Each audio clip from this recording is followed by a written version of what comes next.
사랑하는 성도 여러분, 안녕하세요.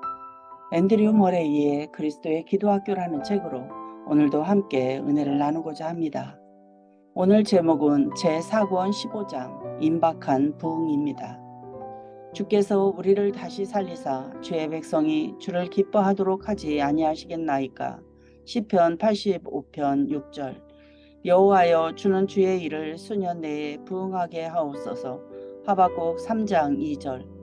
내가 환난 중에 다닐지라도 주께서 나를 살아나게 하시고 주의 손을 펴사 내 원수들의 분노를 막으시며 주의 오른손이 나를 구원하시리이다.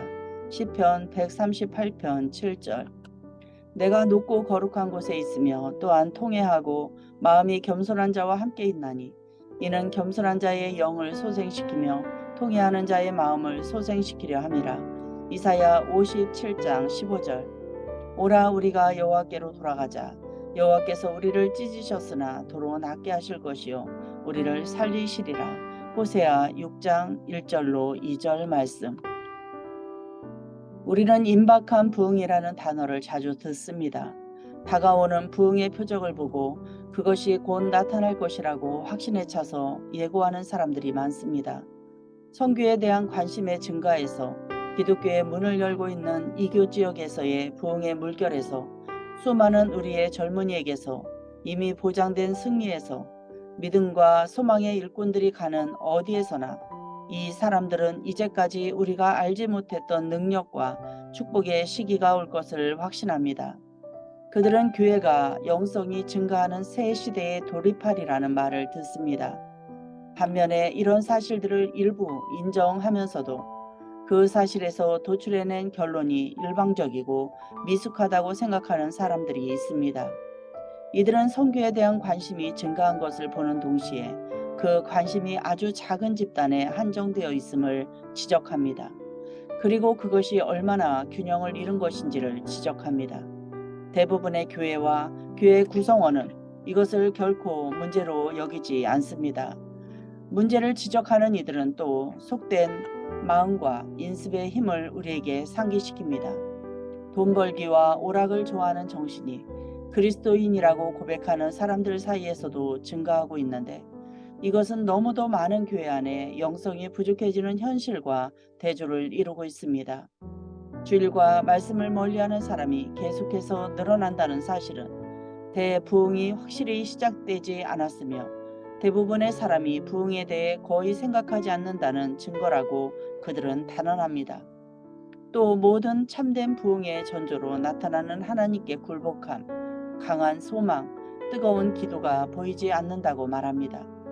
이 상반된 두 견해는 모두 위험합니다. 악을 가늠하지 못하는 막연한 낙관주의는 거부해야 합니다.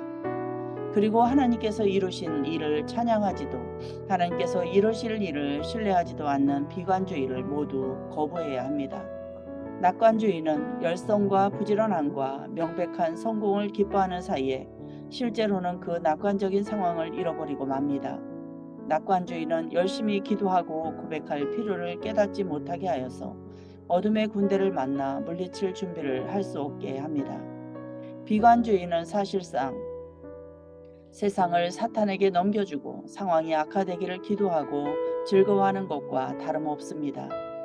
비관주의는 상황을 정상적으로 만드실 분이 서둘러 오시게 만듭니다. 하나님께서 우리로 하여금 잘못을 저지르지 않고 너희가 오른쪽으로 치우치든지 왼쪽으로 치우치든지 내 뒤에서 말소리가 내 귀에 들려 이르기를 이것이 바른 길이니 너희는 이리로 가라는 말씀을 이행하게 해주시기를 기도합니다. 앞에서 인용한 말씀들이 제시하는 교훈을 새겨 들읍시다. 그러면 여호와여, 주는 주의 일을 부응하게 하옵소서라고 기도 드릴 수 있습니다. 1. 여호와여, 주는 주의 일을 부응하게 하옵소서. 이 장 맨 앞에 인용한 구절들을 다시 읽어보십시오.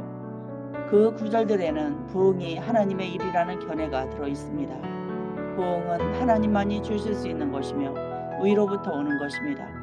우리는 하나님께서 하신 일과 하시는 일을 볼 때 그것을 하나님의 약조로, 즉 하나님께서 더 많은 것을 곧 이루어 주시리라는 약조로 간주할 때가 많습니다.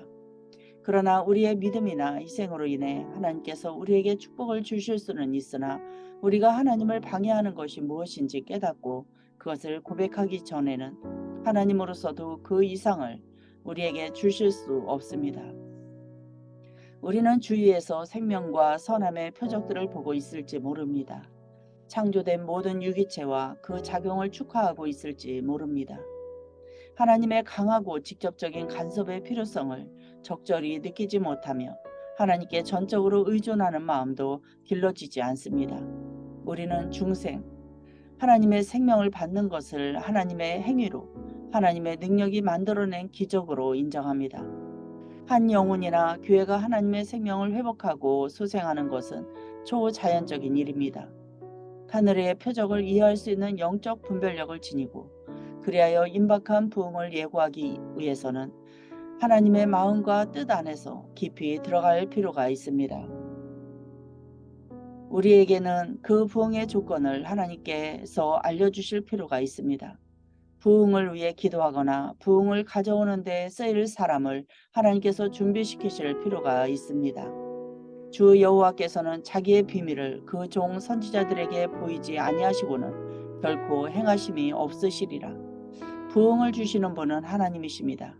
하나님의 비밀을 알려주시는 분도 하나님이십니다. 부흥을 준비하는 것은 하나님께 존귀와 영광을 드리는 영혼, 곧 하나님을 절대적으로 의지하는 영혼입니다. 이 여호와여 주는 주의 일을 부응하게 하옵소서. 두 번째 교훈은 하나님께서 주시고자 하는 부응은 기도의 응답으로 받는 것이라는 사실입니다.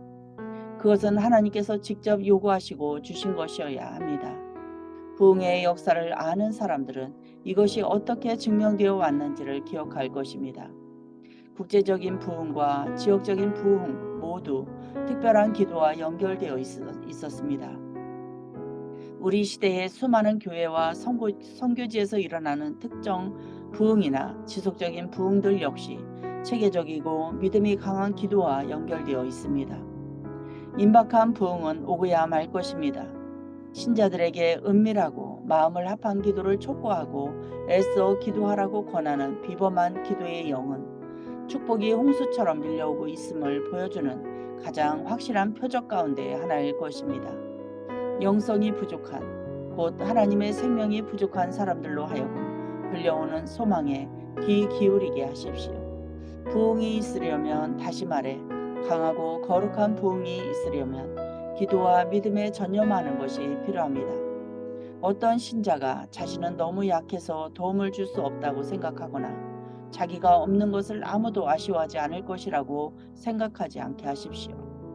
그 사람 안에 있는 은사는 너무도 고무적인 것이어서 그는 친구나 이웃을 위해 기도하는 사람, 하나님께서 선택하신 중보기도자가 될 것입니다. 사람들에게 필요한 것들, 하나님의 백성들이 짓는 모든 죄, 능력이 부족한 수많은 설교를 생각해보고 주께서 우리를 다시 살리사 주의 백성이 주를 기뻐하도록 하지 아니하시겠나이까 라고 부르짖읍시다. 그리고 모든 부흥은 오순절 때처럼 지속적이고도 마음을 합한 기도의 열매로 온다는 진리를 마음 깊이 새깁시다. 임박한 부흥은 반드시 기도의 대부흥으로 시작합니다. 큰 부흥의 소리는 문을 닫은 골방에서 처음으로 들릴 것입니다. 목사와 교인이 은밀히 기도할수록 그것은 축복의 확실한 예고가 될 것입니다. 3. 여호와여 주는 주의 일을 부응하게 하옵소서. 세 번째 교훈은 겸손하고 죄를 뉘우치는 사람에게 부응이 약속되었다는 것입니다. 우리는 부응이 거만하고 독선적인 사람의 마음을 녹이고 그들을 구원하기를 원합니다. 하나님께서는 오직 한 가지 조건에서만 이 부응을 주십니다. 그 조건은 다른 사람의 죄를 보고 그것을 심각하게 느끼는 사람들이 그 죄를 하나님께 참회하는 짐을 대신 감당해야 한다는 것입니다. 교회를 위해 기도하고 하나님의 부응의 능력을 요구하는 사람은 모두 교회의 죄를 겸손히 고백해야 합니다. 부응의 필요는 항상 이전의 타락을 지적합니다. 그리고 그 타락은 항상 죄 때문에 일어나는 것입니다. 부응의 조건은 항상 겸손과 죄의 뉘우침이었습니다. 인간 편에서 죄의 고백과 하나님 편에서 의로운 심판은 모든 중보기도의 필수적인 사항입니다. 우리는 이것을 이스라엘의 역사에서 계속 봅니다. 이것은 유다의 경건한 왕들 치하에서 일어난 종교 개혁에서 나타납니다. 우리는 이것을 에스라, 느헤미야, 다니엘의 기도에서 듣습니다. 이사야, 예레미야, 에스겔은 물론 소예언서들에서도 그것은 모든 경고와 약속의 중심 내용입니다. 죄를 버리는 일과 겸손이 없으면 어떠한 부흥이나 구원도 있을 수 없습니다. 이 사람들이 자기 우상을 마음에 들이며 죄악의 걸림돌을 자기 앞에 두었으니 그들이 내게 묻기를 내가 조금인들 용납하랴. 물은 마음이 가난하고 심령이 통해하며 내 말을 듣고 떠는 자 그 사람은 내가 돌보리라. 하나님의 거룩한 방문을 약속하는 지극히 은혜로운 말씀 가운데 다음과 같은 말씀이 있습니다. 이스라엘 족속아 너희 행위로 말미암아 부끄러워하고 한탄할지어다. 똑같은 것이 신약에도 있습니다. 산상수훈은 심령이 가난한 자와 애통하는 자에게 천국을 약속합니다. 고린도서와 갈라디아서는 사람의 종교, 세상의 지혜와 육체를 신뢰하는 종교를 폭로하고 비난합니다. 이 세속성을 회개하고 버리지 않는 한 은혜와 성령에 대한 모든 약속은 헛되게 될 것입니다. 7교회에 보낸 서신서들에는 하나님께서 그들에 대하여 싫어하시는 5가지가 있습니다. 그 각각의 내용에서 하나님의 중심 메시지는 믿지 않는 자들에게 촉구하는 회개가 아니라 교회에 촉구하는 회개입니다. 이 서신서 각각에 포함되어 있고 성경 끝까지 지속되는 지극히 은혜로운 약속은 이렇습니다. 볼지어다 내가 문 밖에 서서 두드리노니 누구든지 내 음성을 듣고 문을 열면 내가 그에게로 들어가 그와 더불어 먹고 그는 나와 더불어 먹으리라. 이기는 그에게는 내가 내 보좌에 함께 앉게 하여 주리라. 그리고 이 약속은 회개라는 한마디에 달려 있습니다. 우리의 교회들의 부흥이 있으려면 거룩하고 영적인 교인들이 생기려면 회개의 나팔 소리가 울려야 하지 않겠습니까? 씻어 버려야 할 죄악이 이스라엘에만 왕과 예언자의 일에만 있었겠습니까? 바울과 야고보와 주님께서 1세기의 교회들에만 그토록 날카로운 말씀을 하셨겠습니까? 돈, 재능, 교양에 대한 숭배가 우리 시대의 교회에는 없습니까? 교회의 신랑이자 주인이신 주님께 불성실하게 만드는 속된 정신이 그리고 하나님의 성령을 거부하고 슬프게 만드는 육체에 대한 신뢰가 우리 시대의 교회에는 없습니까? 영성과 영적 능력의 부족에 대한 고발이 우리 교회에는 없습니까? 임박한 부흥을 갈망하고 기도로 그것을 촉진하려는 모든 사람들이여 무엇보다도 이것을 주님의 초대에 따라 주님 앞에 나아갈 예언자들을 주님께서 준비시키시기를 기도하십시오. 크게 외치라. 목소리를 아끼지 말라. 내 목소리를 나팔같이 높여 내 백성에게 그들의 허물을 야곱의 집에 그들의 죄를 알리라. 하나님이 백성에게서 일어나는 모든 부흥은 죄를 깊이 자각하고 고백하는 데에 뿌리를 두고 있습니다. 교회를 부흥의 길로 인도하는 사람들이 교회의 죄를 성실히 지적하기 전에는 교인들은 준비되지 않을 것입니다. 사람들은 부흥을 자신들의 중재와 진보의 산물로 여기고 싶어합니다. 하지만 하나님의 방식은 정반대입니다.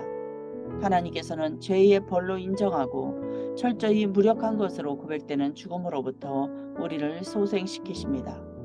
그분은 참회하는 사람의 심령을 부흥케 하십니다. 4. 여호와여 주는 주의 일을 부흥하게 하옵소서. 마지막 교훈은 호세아서 본문이 제시하는 것입니다. 부흥이 오는 것은 우리가 여호와께 돌아갈 때입니다. 왜냐하면 우리가 하나님을 떠나지 않았다면 하나님의 생명이 우리 가운데 능력으로 머물렀을 것이기 때문입니다. 오라 우리가 여호와께로 돌아가자.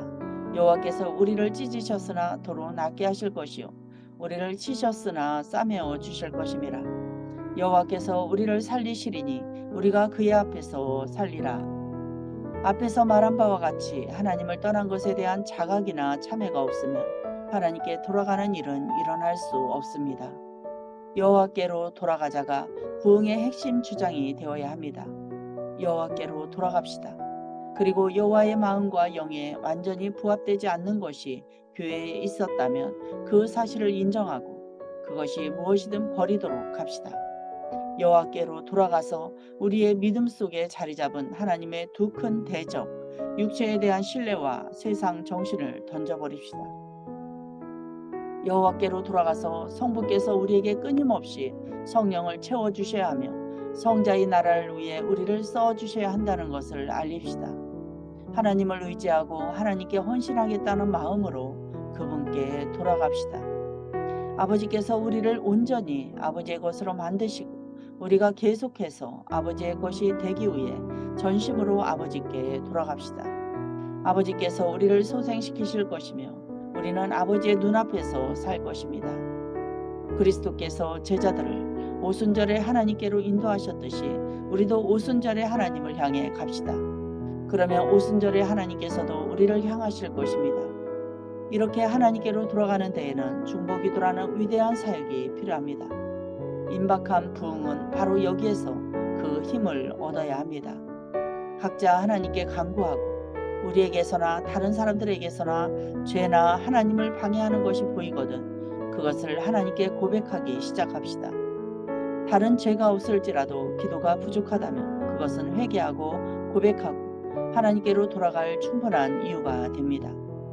주위 사람들에게 고백, 간구, 중보기도의 영을 조성하기 위해 애씁시다. 스스로 너무 연약하다고 생각하는 사람들을 격려하고 도움을 줍시다. 목소리를 높여 이 큰 진리들을 선포합시다. 부흥은 의로부터 와야 합니다. 믿음으로 받고 기도로 가져와야 합니다.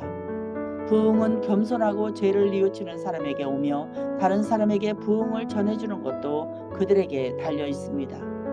우리가 전심으로 하나님께 돌아가면 하나님께서는 우리를 부흥케 하실 것입니다. 이 진리를 증언하고 실행하는 책임은 이 진리를 이해하는 사람들에게 맡겨졌습니다. 전 교회에 부흥이 있기를 간구할 때는 우리의 지역과 이웃을 위해 하나님께 부르짖읍시다. 하나님께서 바라시는 대로 시간과 힘을 기꺼이 기도에 바치겠다는 큰 결심이 모든 목회자와 사역자에게 있게 하십시오. 큰 교회의 목사이든 작은 교회의 목사이든 은밀히 중보기도에 전념하며 중보기도하는 무리 가운데 앞자리를 차지하게 하십시오. 큰 부흥과 축복의 소나기가 오려면 그들이 하나님을 설득하여야만 합니다. 부흥을 말하거나 생각하거나 갈망하는 사람이라면 누구라도 정직하고 진지하며 분명한 간구, 여호와여 주는 주의 일을 이 수년 내에 부응하게 하옵소서. 주께서 우리를 다시 살리지 아니하시겠나이까 라는 간구를 주저하지 말고 드리게 하십시오.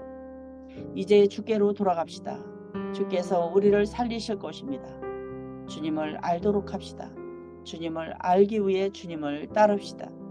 그러므로 우리가 여호와를 알자. 힘써 여호와를 알자. 그의 나타나심은 새벽 빛같이 어김없나니 비와 같이 땅을 적시는 늦은 비와 같이 우리에게 임하시리라 하니라. 아멘. 한 주간도 기도로 승리하시기 바랍니다.